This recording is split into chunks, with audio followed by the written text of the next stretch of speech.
टेंबलाईवाडी येथे सोमवारी रात्री झालेल्या खुनी हल्ल्यात गंभीर जखमी झालेले रिक्षाचालक आज उपचारादरम्यान मृत्यू झाला आहे. साद मुबारक पठाण वय 24 राहणार मनेरमाळा असे मृत तरुणाचे नाव असून त्यांच्या मृत्यूमुळे परिसरात हळहळ व्यक्त होत आहे. सोमवार रात्री 9:30च्या सुमारास साद पठाण हे टेंबलाईवाडीहून उसगावकडे जाणाऱ्या मार्गावर एका हातगाडीवर वडा खात थांबले होते.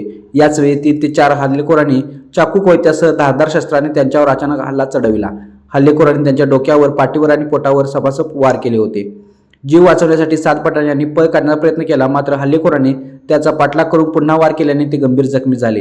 घटनेनंतर परिसरात एकच गोंधळ उडाला होता. नागरिकांनी तात्काळ पोलिसांना माहिती दिली. पोलिसांनी घटनास्थळी धाव घेत जखमी अवस्थेतील पठाण यांना उपचारासाठी CPR रुग्णालयात दाखल केले.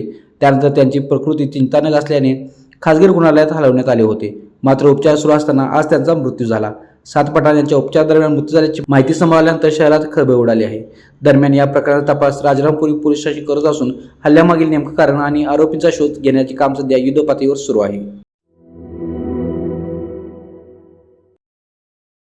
सर्किट बेंच झालं, आता IT पार्क होणार. आपलं कोल्हापूर आता मेट्रो सिटी होणार. कोल्हापूर पासून हाकेच्या अंतरावर वडणगेमध्ये बुक करा सर्व सोयींनी युक्त प्लॉट आता फक्त 7 ते 9 लाखात. आजची गुंतवणूक हे उद्याचा मोठा फायदा असेल.